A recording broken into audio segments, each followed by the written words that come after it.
أشهد أن لا إله إلا هو وحده لا شريك له وأشهد أن محمدا عبده ورسوله أما بعد فأعوذ بالله من الشيطان الرجيم بسم الله الرحمن الرحيم. My dear brothers and sisters, Assalamu alaikum wa rahmatullahi wa barakatuhu. I'm very pleased to be given this opportunity today to speak on the topic, the acceptance of prayer, a mighty proof of the existence of God. When we think about the existence of God, we can turn to many different ways to prove that God does exist. The best way, of course, is to read and ponder over the Holy Quran, which is the Word of God. Since it's the Word of God, then naturally it explains about the laws that Allah has made for the world to exist. The laws of nature and the laws for man. If we ponder over the laws of nature, we cannot help but see how wonderful it all works. Which means that there must be a creator who made everything and made sure that everything works properly. We can turn to any of God's creations to see how beautiful the system is that He has put into motion. For instance, if we look at a beautiful flower, how remarkable and how delicate it is. Then we can see that the flower attracts the bees and pollination takes place. We can then look to how the flower gets its nourishment, and we can see the water cycle in motion, the changing of the seasons, the sunlight, the moonlight. On and on we see one system after another, each working to help each other to exist. But when we read about these systems in the Holy Quran, then we should be inspired. How could anyone know about these sort of systems 1500 years ago without the aid of a big telescope to see how the stars and the solar system works, without the aid of a microscope to see even the smallest details? How could the Holy Quran, for instance, explain about the Big Bang Theory or the embryo system? Pondering over such things guides us to the conclusion that there must be a creator, there must be a God. We can then ponder over our own very existence. Why are we here? Is there more to life than this world? Again, the more that we ponder, the more it should point to the existence of God. All well and good. These things can help us prove that yes, there is a God. But are they enough to make us totally convinced? As a Muslim, we need to be totally submissive to Allah. So much so that we should be prepared to die for the sake of winning Allah's pleasure. If we look to Hazrat Ishmael, we can see that how he was ready to sacrifice his life purely for winning Allah's pleasure.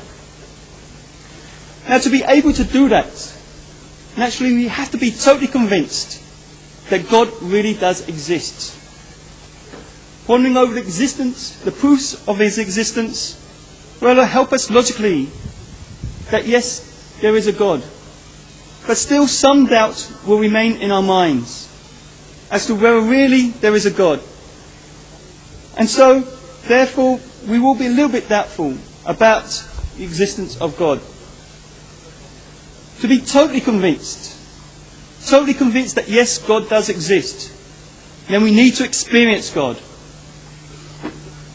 The Pharaoh was shown umpteen signs of God's power and God's existence, but still some doubt remained in his mind.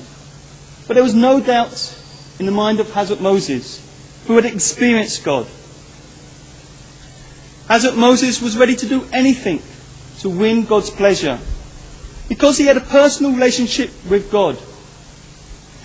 Therefore, to be totally convinced that there is a God and be prepared to do anything to win God's pleasure, then we have to experience God ourselves. And the only way to do that is through the prayers. Prayer is our communication with God, our means to talk to God, to plead for His help, His guidance, His blessings. And it's the acceptance of those prayers that will make us totally convinced that there is a God. This is the main problem with the world today. The concept of God is very, very poor. Doubt is in the people's minds as to whether He really does exist. Most people have limited God. They feel that He's not all-powerful and He's not able to speak to man today. Many have turned God into a weak man. Others into a spirit that once existed but doesn't anymore. Or perhaps God is nature, Mother Earth. But the majority of people simply do not believe that God has any control on the world today and who can have a personal relationship with mankind. It's a shame that whilst man works hard for the material things in life and the pleasures of the world, he turns his back on the most important thing in his life, God. For man today expects God to be at his beck and call. He doesn't ponder over that, how everything he has, he's attained through hard work, through striving. As the saying goes, nothing in life is free. Whatever we want, we must make effort to attain it. But when it comes to God, man is not prepared to make any sort of sacrifice and any sort of effort to try to find out about His existence. Instead, they just reject God. How many people would listen to what someone said and buy a house or buy a car without even looking at it? Naturally, when it comes to our precious money, then we want to make sure that whatever we buy, that is right for us. And yet, when it comes to God, then we listen to our friends. And we reject God without even searching for Him. Simply because it means that by searching, we have to give up some of our time and some of our efforts over a long period. And perhaps we'll be lucky to experience God. And maybe we might attain paradise. But man doesn't want to wait. He wants everything now, today. He doesn't ponder over the fact that everything he has took time to acquire. The material things they had took years striving for. The love and companionship that he has with his wife and his family took time to build. The education that he and his children have was acquired over a very long period. And yet, he expects to experience God just like that. He doesn't want to put in the time or the effort to strive towards God. Instead, he takes the easy option and just rejects God.